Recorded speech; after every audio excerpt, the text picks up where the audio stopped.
البدل مجھے عطا کر دینا۔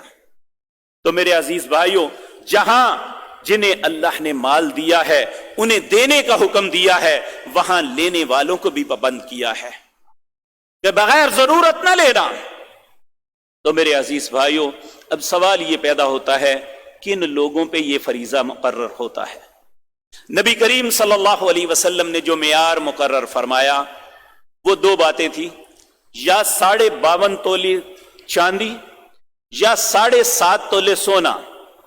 اس وقت یہ دونوں ایکول تھے، دونوں کی قیمت برابر تھی، لیکن اب سونا بہت شوٹ کر گیا، چاندی بہت پیچھے رہ گئی۔ اگر چاندی کا حساب لگائیں تو وہ شخص کے پاس اتنی راس نہیں ہوتی، جس طرح کہ ہماری حکومت نے یہ زکوٰۃ نکالنے کے لیے 86,000 روپیہ مقرر کیا ہے، یہ بالکل غلط ہے۔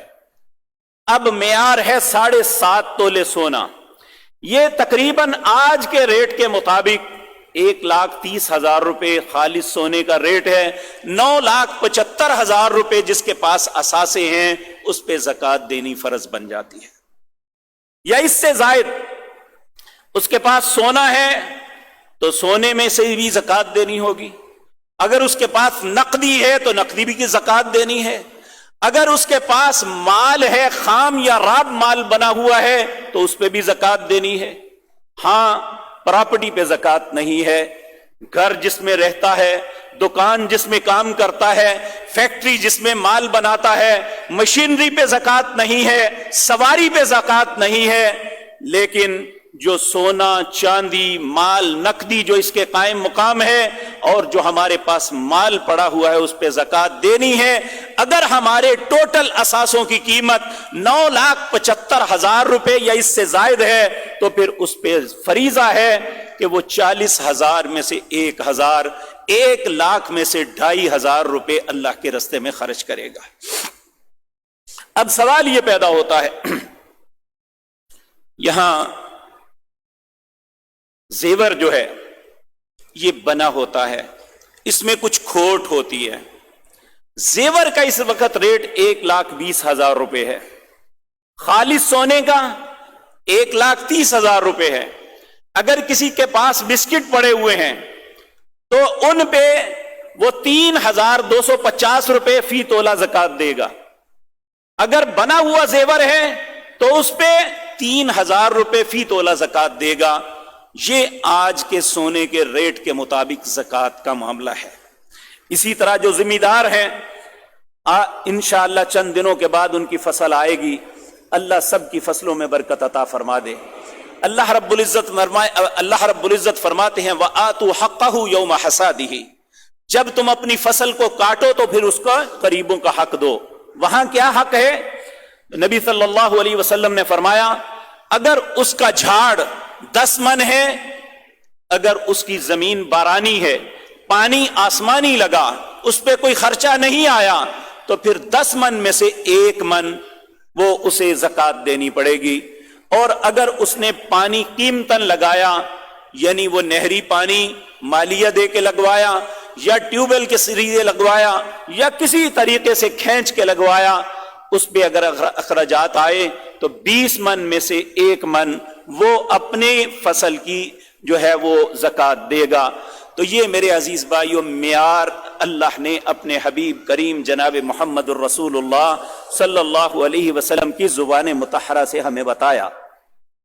اب سوال یہ پیدا ہوتا ہے دینی کس کو ہے؟ تو اللہ نے سورۃ توبہ اس کی آیت نمبر 60، 10واں پارہ ہے، سورۃ توبہ ہے، اس کی آیت نمبر 60، 8 مدیں اللہ نے بیان کی ہیں۔ نمبر 1، انما الصدقات، تمہارے جو صدقات ہیں، زکوٰۃ ہیں، یہ کس کو دینے ہیں؟ سب سے پہلے للفقراء، فقیروں کو۔ اب فقیر سے مراد یہ جو باہر نشہ کرتے ہیں، یہ جو پروفیشنل ہیں، جو مانگتے ہی ہیں ساری زندگی، نہیں۔ فقیر کی وضاحت قرآن نے خود کی سورۃ بقرہ کے اندر، کہا للفقراء، فقیر وہ لوگ ہیں احصروا فی سبیل اللہ، اللہ کے راستے میں روک لیے گئے اپنے دین اسلام کی وجہ سے، جس طرح برما کے مسلمان، کشمیر کے مسلمان، فلسطین کے مسلمان، یا کہیں پہ بھی کسی کو اسلام کی وجہ سے محصور کر دیا جائے، اس کے جو ہے معاش کے ذرائع کو بند کر دیا جائے، تو یہ سب سے پہلے فقر میں یہ لوگ آتے ہیں، للفقراء الذین احصروا فی سبیل اللہ۔ نمبر 2، لا یستطیعون ضربا فی الارض، وہ زمین میں یعنی مزدوری کرنے کی طاقت نہیں رکھتے، اپاہج ہیں، نابینا ہے، لنگڑا ہے، لولا ہے، یا اتنا لاغر جسم ہے کہ وہ بیچارہ مزدوری نہیں کر سکتا، یا بیماری نے اسے توڑ کے رکھ دیا کہ وہ مزدوری نہیں کر سکتا۔ دوسرا فقیر وہ ہے، پہلا احصروا فی سبیل اللہ، دوسرا لا یستطیعون ضربا فی الارض، اور تیسرا سفید پوش، مانگتا نہیں، دیکھنے والا یہی سمجھتا ہے من الاغنیاء، یہ تو غنی آدمی ہے، نہ تو وہ ہاتھ پھیلاتا ہے، لیکن ان کے چہروں کی پریشانی دیکھ کے انسان کو احساس ہوتا ہے اس کو کوئی دکھ ہے۔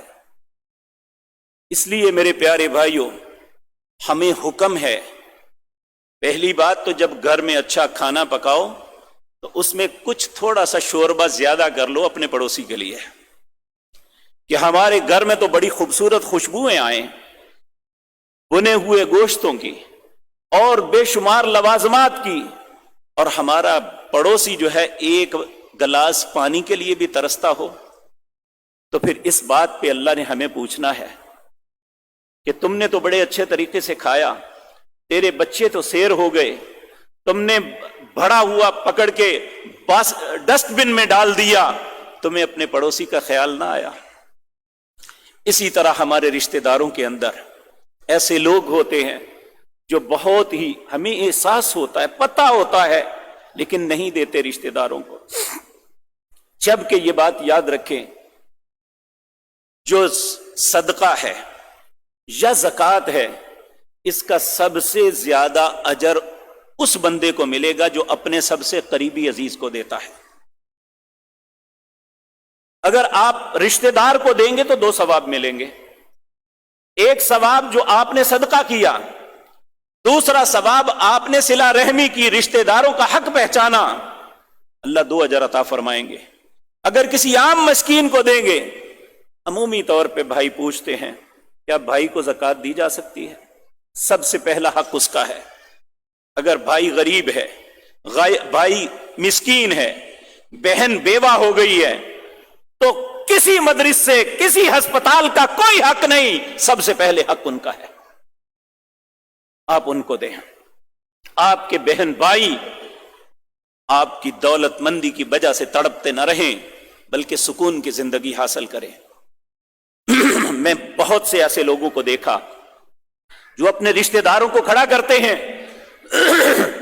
اللہ اس تیزی سے مال میں ترقی انہیں دیتے ہیں کہ وہ خود حیران ہو جاتے ہیں کہ میرے ساتھ یہ ہو کیا رہا ہے، صرف اس وجہ سے کہ انہوں نے اپنے عزیز و اقارب کو تڑپتے ہوئے نہیں چھوڑا، بلکہ ان کو دھارس دی، انہیں کھڑا کیا، انہیں کاروبار کروائے۔ یہ ضروری نہیں کہ آپ ٹکا ٹکا روپیہ 10 روپے 50 100 بانٹتے رہیں، آپ کسی ایک اپنے عزیز کو کھڑا کر دیں، یہ بہت بڑی بات ہوگی آپ کے لیے۔ لیکن یہاں یہ بھی بات ہے کہ بہت سے لوگ سمجھتے ہیں ہمارے رشتہ دار ہمیں دے دیتے ہیں، آرام سے بیٹھ کے کھاؤ، اگلے سال پھر دیکھا جائے گا۔ یہ یاد رکھیں، اللہ کے ہاں انسان مسکین نہیں مجرم بن جاتا ہے۔ تو ہمیں اگر کوئی انسان کسی معاملے میں کسی مسکین غریب کی مدد کرتا ہے، اسے چاہیے کہ وہ اپنے قدموں پہ کھڑا ہو۔ تو پہلا جسے حکم دیا دینے کا، انما الصدقات للفقراء، فقیروں کو۔ نمبر 2 والمساکین، مسکینوں کو۔ اور یہاں ایک بات ذہن میں آ گئی پیشہ ور فقیروں کے متعلق۔ ایک مرتبہ مال غنیمت کے اونٹوں کے چارے کے متعلق پریشانی ہوئی، تو حضرت عمر نے دیکھا کہ 2 لوگ جا رہے ہیں، انہوں نے پوری مشکیں اٹھائی ہوئی ہیں آٹے کی۔ آپ نے فرمایا ان سے پکڑو، انہیں گول کے اونٹوں کو پلاؤ، بھوکے کھڑے ہیں، انہوں نے تو آگے جا کے پھر مانگ لینا ہے۔ تو یہ جو پیشہ ور ہیں ان کے متعلق سیدنا عمر رضی اللہ تعالی عنہ کا یہ نظریہ تھا. اس لیے صرف پیسے دے دینا یہ نہیں بلکہ تحقیق کرنا، جس طرح رسول اللہ نے اس فقیر کو کہا تھا کہ میں تیرے متعلق تحقیق کروں گا، اگر تیرا حق بنتا ہوا تو ضرور دوں گا وگرنہ نہیں. اس طرح جو مال دینا ہے تو صرف پھینکنا نہیں بلکہ حقدار کو دینا ہے، اور یہ بھی نہیں سوچنا کہ میں لوگوں کے سامنے دوں. نبی صلی اللہ علیہ وسلم نے فرمایا، میں چند جمعے پہلے ان 7 خوش نصیبوں کا تذکرہ کیا تھا، ان میں ایک خوش نصیب وہ ہے جو اللہ کے رستے میں خرچ کرتا ہے، وہ دیتا ہے اسے خود پتہ نہیں ہوتا میں کسے کیا دے رہا ہوں. یہ بات عرصہ ہے دراز تک میری سمجھ میں نہیں آتی تھی، کیسے ہو سکتا ہے انسان دے اور اسے پتہ ہی نہ چلے. تو ایک دن میں نے حرم کے صحن کے اندر ایک بزرگ کو دیکھا. وہ روزانہ عصر کی نماز کے بعد جب سورج تھوڑا سا ٹھنڈا ہو جاتا تو آ جاتے، اپنی وہیل چیئر پہ بیٹھے ہوئے ہیں. مختلف فقراء پیچھے آ کے ان کے سامنے ان کے کان میں اپنی حاجت بیان کرتے.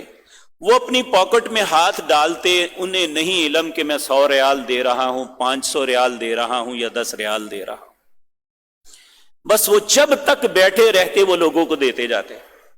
اور یقین مانیے جو لوگ ایسے دیتے ہیں کہ جس طرح وہ سمجھتے ہیں اللہ نے ہمیں ان گنت دیا ہے، وہ ان گنت خرچ کرتے ہیں، پھر اللہ بھی ان کے ساتھ حساب نہیں کرتا، اللہ بے حساب ہی عطا کرتا ہے.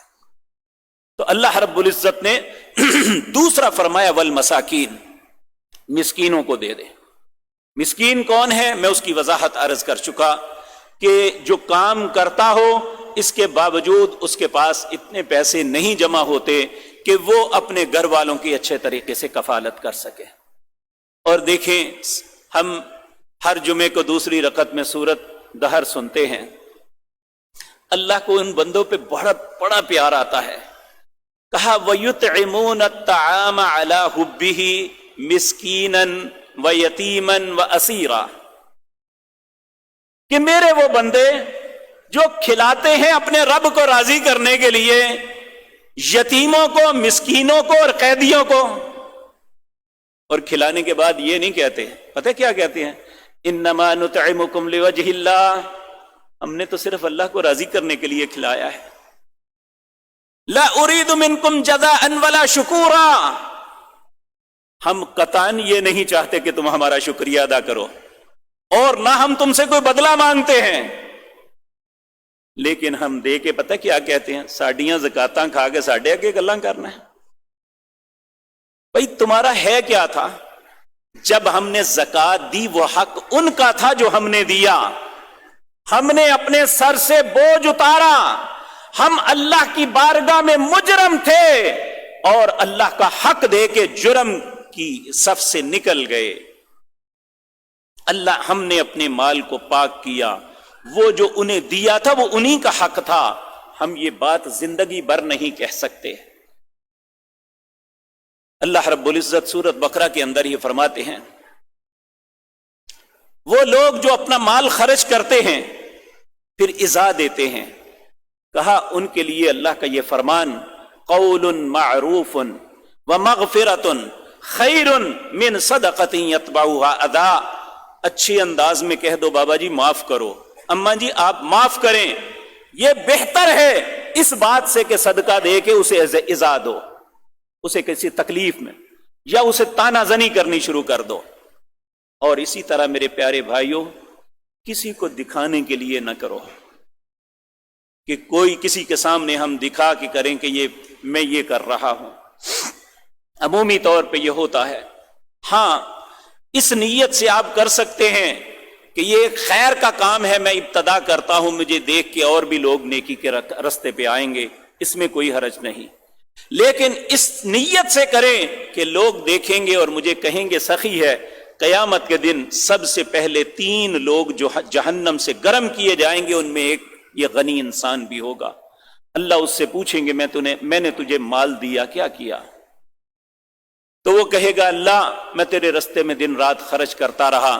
اللہ کہیں گے کذبتا، جھوٹ بولتا ہے، تو نے تو اس لیے کیا کہ لوگ کہیں بڑا سخی آدمی تھا۔ اس لیے میں اللہ کا واسطہ دے کے کہتا ہوں، اپنے گھر، اپنی دکان، اپنی فیکٹری کے دروازے پہ لائنیں نہ لگوائیں، حقدار کو ان کا حق وہاں ان کے گھر تک پہنچائیں، کیونکہ یہ دکھاوے کا معاملہ یہ انسان کے لیے بڑا خطرناک بن جائے گا۔ اللہ ہمیں محفوظ فرمائے۔ تیسری مد والعاملین، سرکاری اسلامی حکومت کے اندر، سرکاری محکمے میں جو لوگ عمل کرتے ہیں، کام کرتے ہیں، زکوٰۃ کی مد میں سے انہیں تنخواہ دی جا سکتی ہے۔ والمؤلفۃ قلوبہم، اور جن کے دل اسلام، ایسے غیر مسلمان، ایسے نان مسلم، انہیں زکوٰۃ دی جا سکتی ہے جن کے دل اسلام کی طرف مائل ہیں۔ جو اپنے مذہب پہ سٹرک ہیں انہیں زکوٰۃ نہیں دی جا سکتی، ایسے غیر مسلمان انہیں زکوٰۃ دی جا سکتی ہے جس کا دل اسلام کی طرف مائل ہے۔ ہماری ہیلپ سے وہ اسلام کی طرف مائل ہو کے مسلمان ہو جائیں گے، انہیں بھی زکوٰۃ دی جا سکتی ہے۔ وفی الرقاب، اللہ اکبر، گردن چھڑانا۔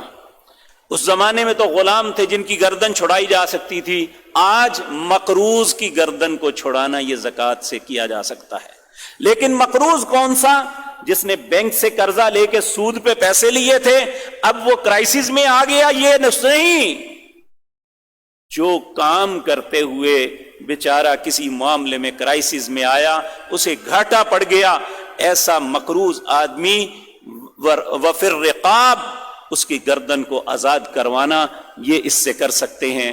والغارمین، اور جسے چٹی پڑ جائے۔ چٹی کیا ہے؟ کہ آپ منصف بنے ہیں، آپ نے کہا اگر یہ پیسے نہیں دے گا تو میں دے دوں گا،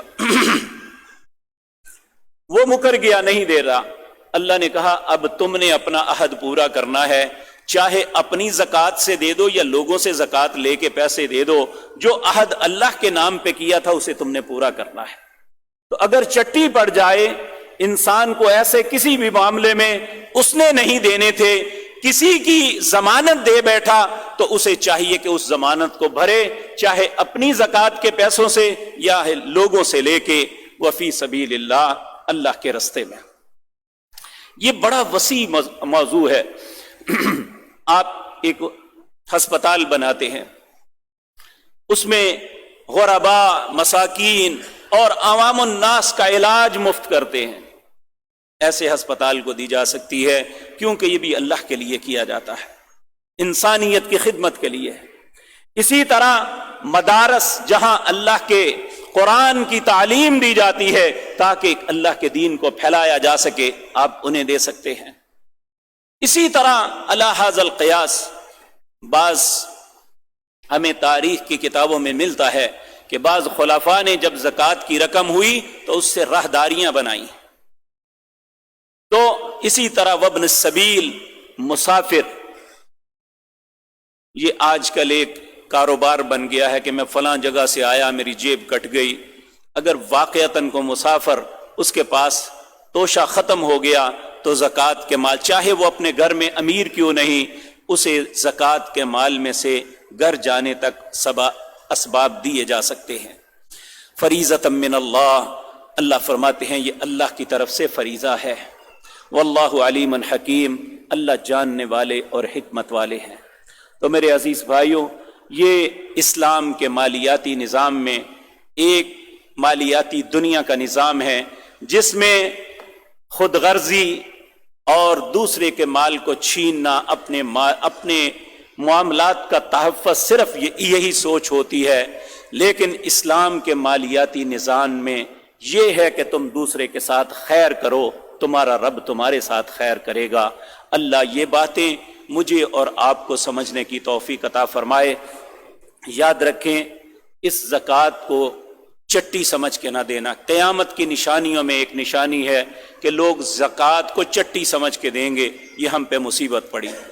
خوش دلی سے دو، اللہ خوش دلی سے تمہارے رزقوں میں برکت عطا فرمائے گا۔ اللہ جن کو نہیں دیا، اے اللہ اپنی رحمتوں سے انہیں وسعتیں عطا فرما دے۔ اے اللہ جنہیں عطا کیا ہے انہیں ان کا حق ادا کرنے کی توفیق عطا فرما دے۔ اقول قولی ھذا واستغفر اللہ